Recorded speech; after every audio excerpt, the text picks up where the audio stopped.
Ok. Boa tarde a todos. Boa tarde, senadora Cátia Abreu. Igualmente, sentimos, sim, honrados de estar aqui para trazer à discussão as questões dos regimes próprios de previdência social. Infelizmente, por um viés que nós não gostaríamos, mas, de qualquer sorte, são oportunidades que se tem de, em conjunto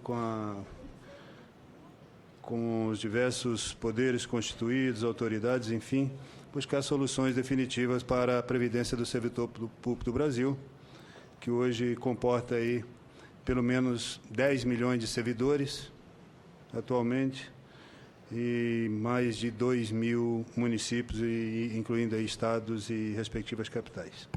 Bem, como o doutor Leonardo coloca, o Ministério da Previdência Social, portanto, tem a competência, entre outras, de acompanhar, supervisionar a organização e funcionamento dos regimes próprios, inclusive quanto à aplicação ou à gestão dos recursos financeiros, em obediência às regras emanadas do Conselho Monetário Nacional, que, em sucessivas resoluções, a última é a 3922, que a cada nova resolução busca se aprimorar, não apenas em relação à adequação àquilo que o mercado, a indústria do mercado de capitais e financeiro do Brasil vem construindo, mas também a realidade dos gestores dos regimes próprios enquanto gestores de recursos públicos, em que pese serem recursos vinculados por lei, vinculados, inclusive, atendendo à própria lei de responsabilidade fiscal quanto à sua aplicação. E buscando, então, trazer o máximo de segurança, liquidez, transparência, enfim, nas aplicações desses recursos, a resolução ela busca sempre trazer também limites de aplicações para os diversos segmentos. E um princípio fundamental que sempre trazem as resoluções, e não poderia ser diferente, é o princípio da transparência dessas aplicações e também sempre primando pela busca de investimentos, enfim, de aplicações de recursos em que esse ativo esteja o mínimo possível exposto aos riscos, aos diversos riscos que possam prevalecer. E a própria resolução ela é clara em dizer que as aplicações devem sempre primar por observar os baixos riscos de crédito. No caso específico, o risco de crédito. Existem outros riscos também, né? E nessa visão em relação às aplicações financeiras, a própria resolução, as resoluções do Conselho Monetário Nacional, elas já direcionam para que os gestores dos regimes próprios, os gestores desses recursos, eles são obrigados por normas a seguir a cumprir determinados rituais e algumas obrigações. E o Ministério da Previdência Social também, na sua competência de órgão normatizador, de órgão regulador, quanto aos regimes próprios, busca também trazer diversas orientações, recomendações ou direcionamentos para que os regimes possam estruturar. E cada vez que regimes que detêm maior volume de recursos, consequentemente, se espera-se, e isso seria a boa prática da gestão e da própria gestão financeira, que as decisões, os encaminhamentos sejam feitos sempre de uma forma mais compartilhada possível.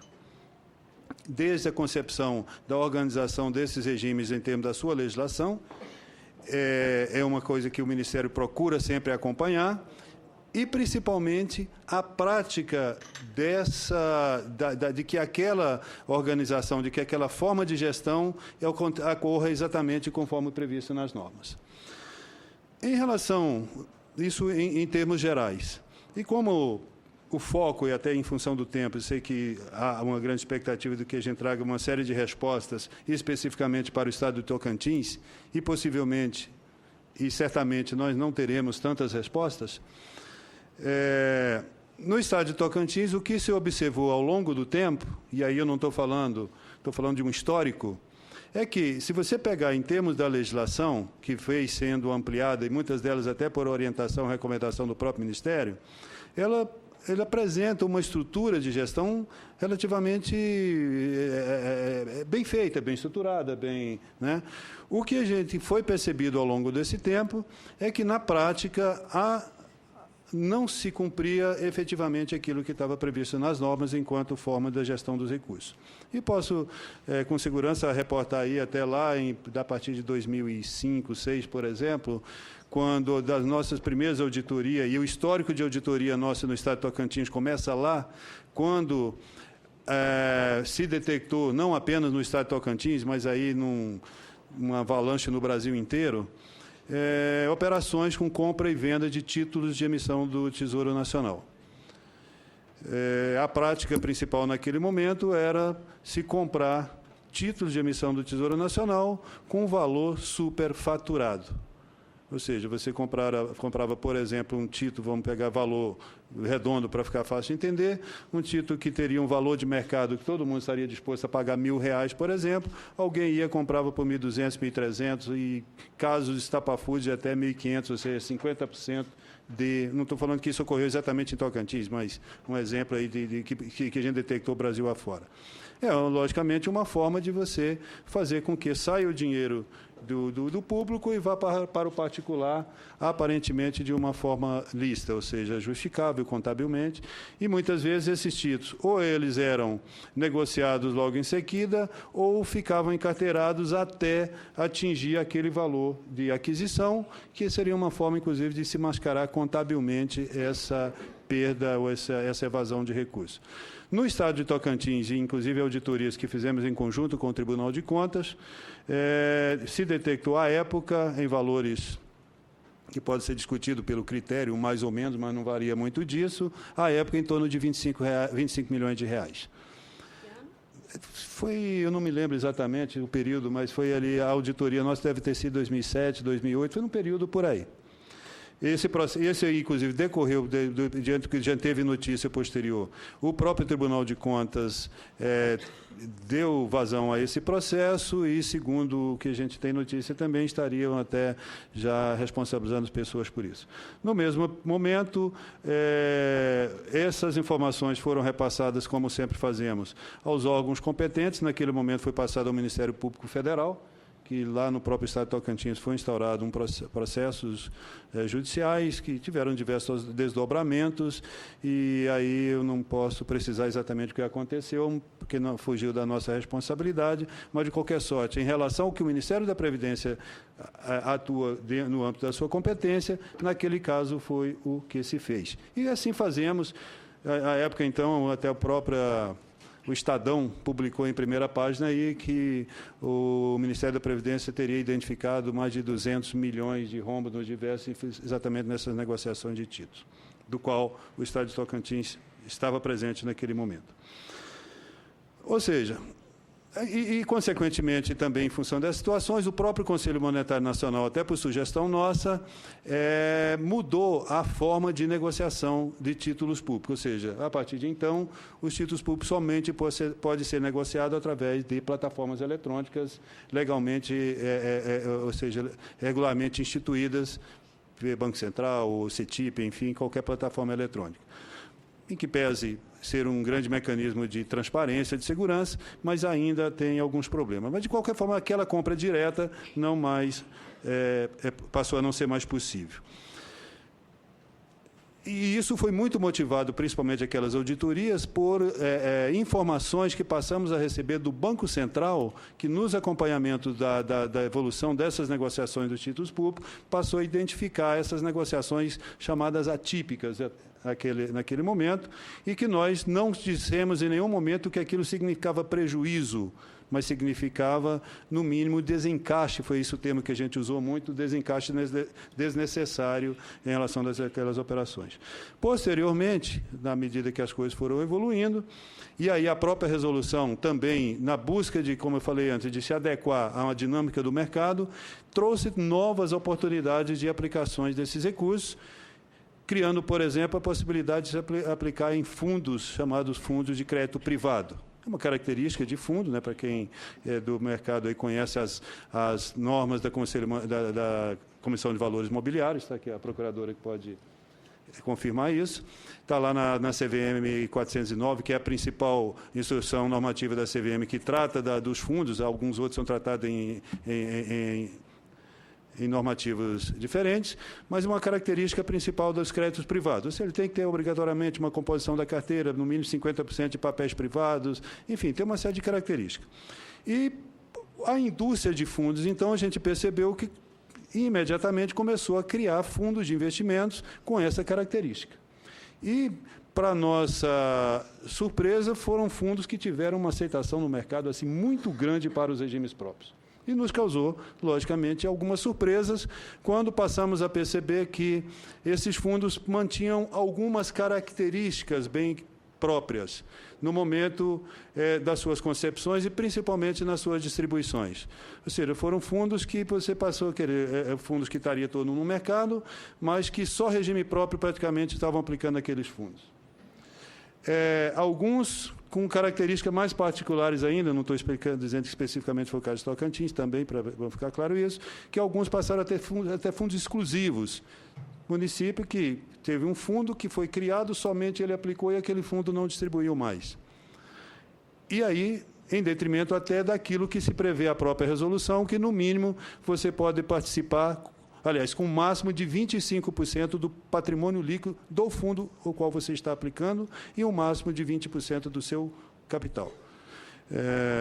Tivemos exemplo de municípios em que esse limite, que seria de 25%, chegou a 60%. O prefeito, em alguns casos desses, foi lá, demitiu os gestores e imediatamente fez uma denúncia ao Ministério Público, instaurou um inquérito, está respondendo, tem gente que tem notícia que já foi até condenado, enfim, tiveram vários desdobramentos. Então, e aí fazendo já um paralelo em relação à Operação Miqueias, na verdade, o Ministério da Previdência Social em nenhum momento participou efetivamente da Operação Miqueias.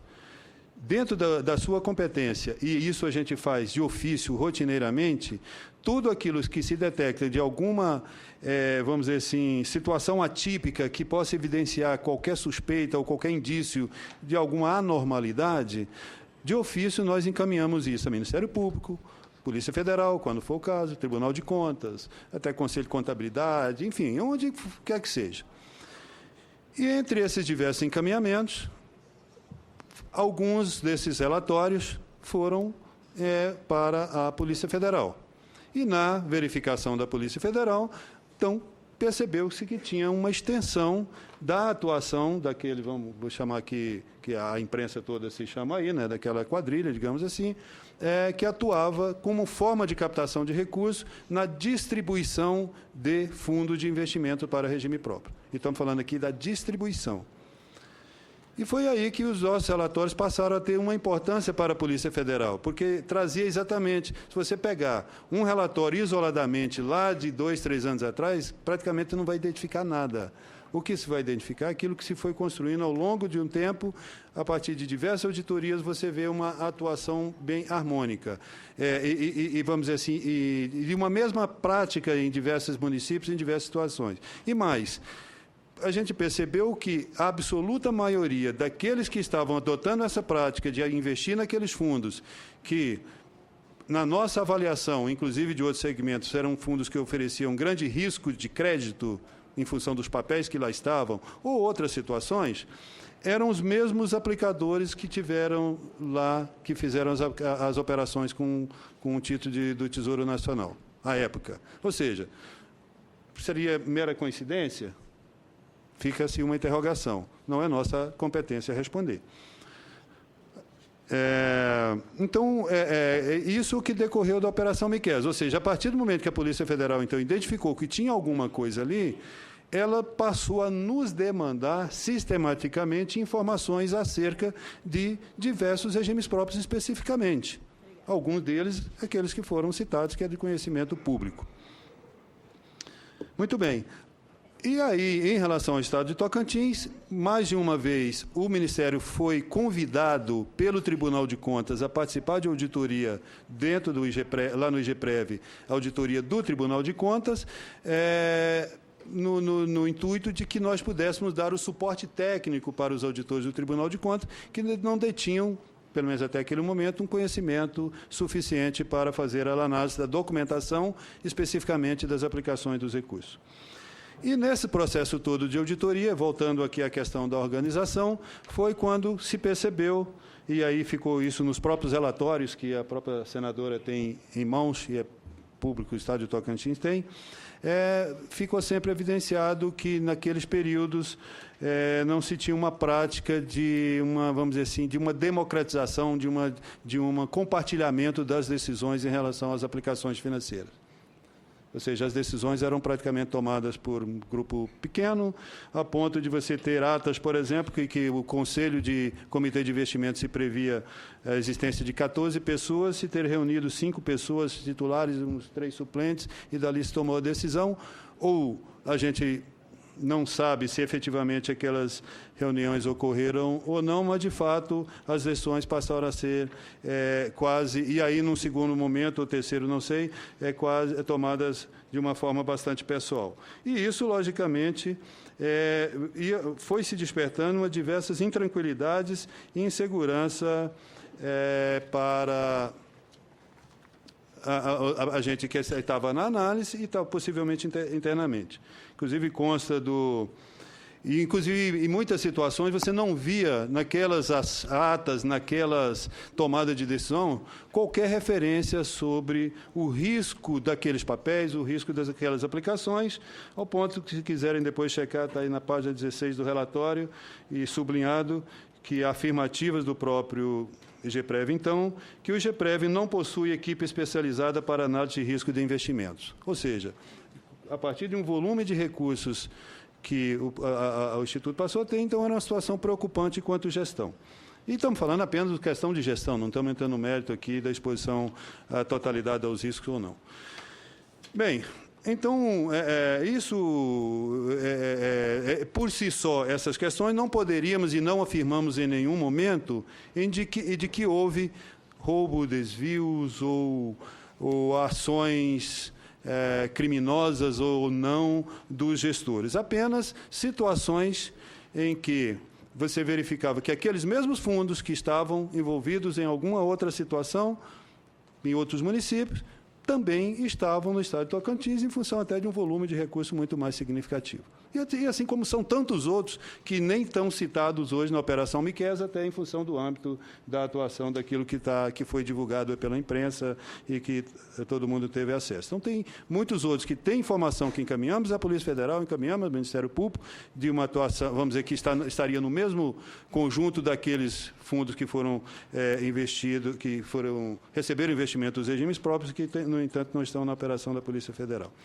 E outra questão que é bastante importante a gente esclarecer, que, embora aqui no relatório, e está lá na página 54 depois, também, se a senadora quiser verificar, a gente montou um quadro aqui específico do Estado de Tocantins, aquilo que, se análise desses fundos, o que se evidencia uma possível perda. Neste caso, não em função da distribuição, mas em função dos papéis que compõem esses fundos aqui relacionados, que foram papéis do Banco BVA e do Banco Rural.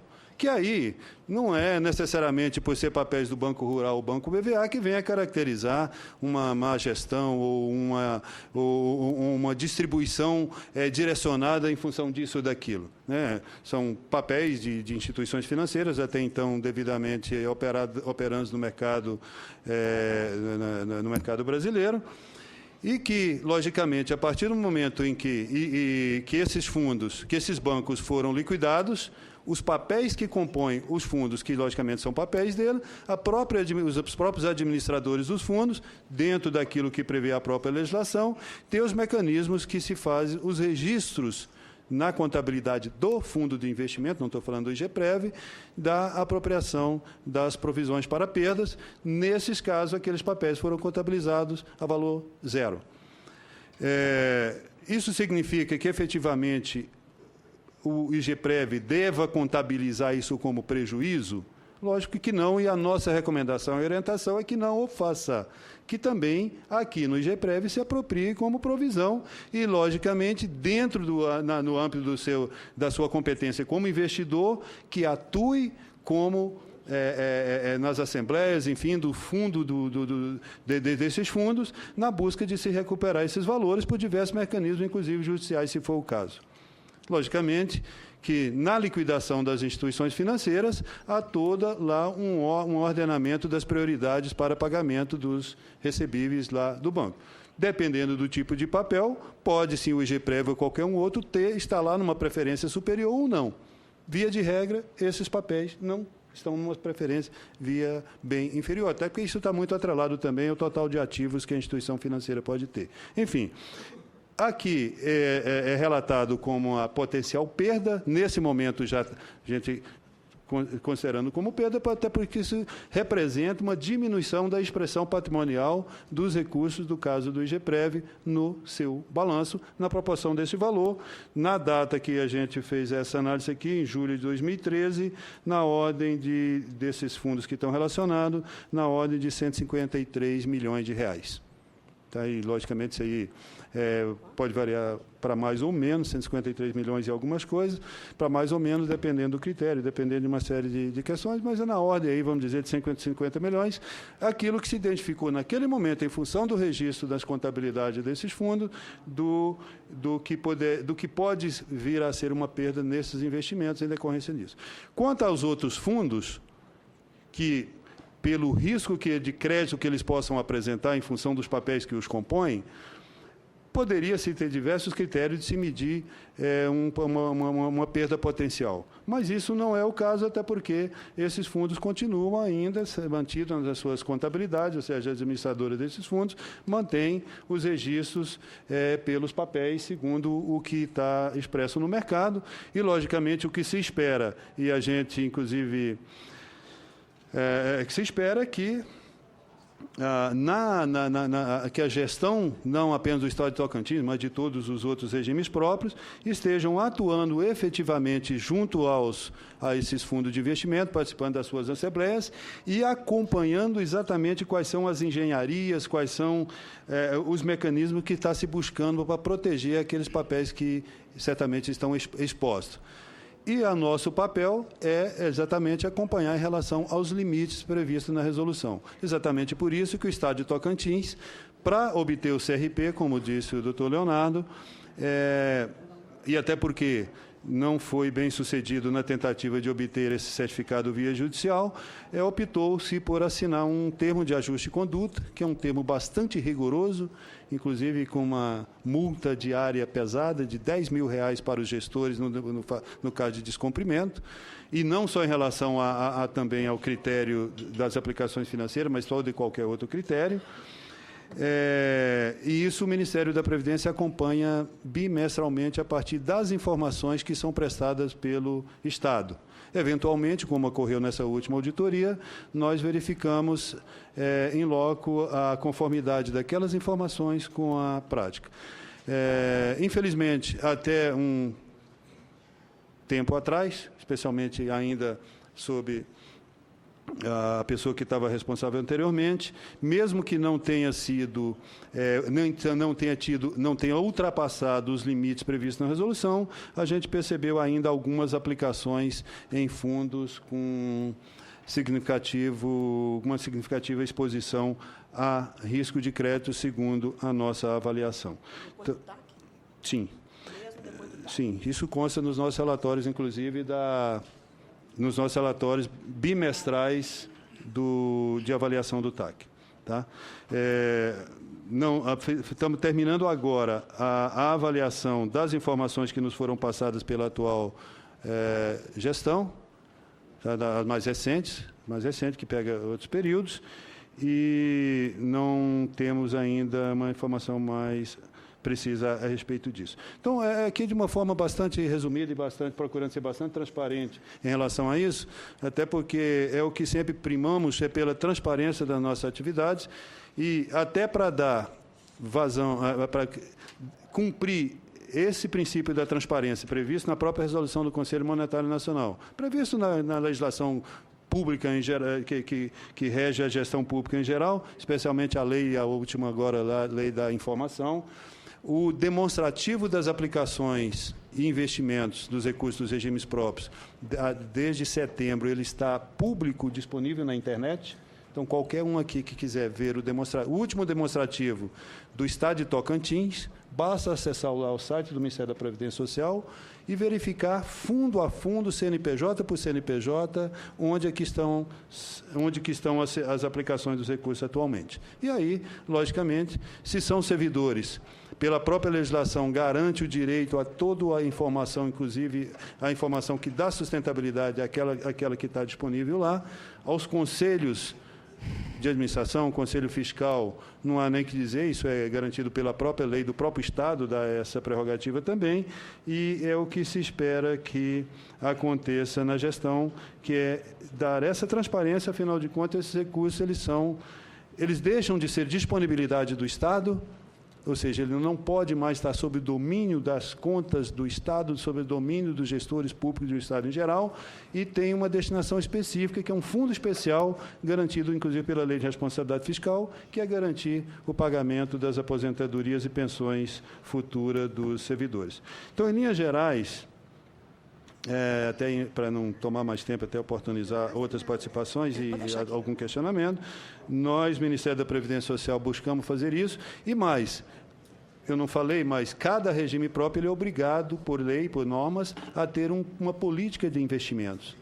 E essa política de investimento também a gente verifica se ela está sendo cumprida ou não, e até em função da sua própria elaboração, que é um documento muito importante também que se verifica exatamente quais são os direcionadores das aplicações. E, via de regra, a gente observa que nem sempre a gente observa que ela não é observada em muitas situações. Obrigado. Obrigada, doutor Ottoni. Eu gostaria de lhe fazer um questionamento. O senhor, nesse período que verificou as irregularidades, já que o Ministério da Previdência acompanha, como é que foi que o senhor encontrou essas irregularidades? Foram através de denúncias? Por que foi fiscalizar esse período no Tocantins? E a segunda pergunta, se o senhor teve contatos com o senhor Edson Santana Matos, que é era o superintendente de gestão administrativa e financeira do IGPREV. Eu gostaria de saber a sua impressão sobre esse cidadão, que era o responsável, segundo as atas, pelas aplicações, pela escolha dos papéis a serem aplicados, e um cidadão que persistiu e perdurou entre 8 presidentes, que é um presidente a cada 4 meses o IGPREV teve. Mas esse cidadão conseguiu ficar um período quase que completo. Se o senhor conhece esse cidadão e sabe falar a respeito da sua competência para decidir sobre 2 bilhões e 700 milhões de reais do IGPREV, dos funcionários do Tocantins. Quanto à motivação das nossas auditorias, nós temos sempre tivemos as nossas auditorias diretas, elas ocorrem de diversas formas, principalmente 2. Uma através de um planejamento interno que leva em conta diversos fatores, entre eles o volume de recurso, ou divergências dos demonstrativos e alguns outros, e temos também motivações via denúncia. Como eu disse, do Estado de Tocantins, assim como tantos outros, a primeira motivação de fazer uma auditoria especificamente sobre os investimentos foram denúncias, vamos chamar assim, do Banco Central, quando lá das aplicações, das aquisições de títulos de emissão do governo federal. E associado a isso também, ao longo do tempo, a gente sempre recebeu informações ou denúncia também de servidores, enfim, e que se motivou ao longo desse tempo. E alguns desses momentos também por solicitação, por convite, digamos assim, do próprio Tribunal de Contas para que pudéssemos participar das suas auditorias regulamentares, especificamente na área de investimento, mas como suporte técnico. Quanto ao senhor Edson, sim, eu não posso dizer que eu conheço ou conheci em profundidade como pessoa ou profissional, mas tive, sim, contato com ele por diversas vezes em reuniões de trabalho, até da época da formatação do TAC, das justificativas, e a impressão pessoal, digamos assim, em termos de conhecimento, ele sempre demonstrou, falou com propriedade sobre a estrutura de fundo, estrutura de mercado, a dinâmica que ocorre em função, inclusive, da atuação que ele teria, ou que teria junto aos administradores, gestores, na busca de solução para os investimentos que o Estado teria, que o GPREV teria feito. Quanto à competência ou não de se decidir pessoalmente pelas aplicações, logicamente, isso diz respeito exclusivamente à forma de organização do Estado quanto à definição das competências dos seus gestores.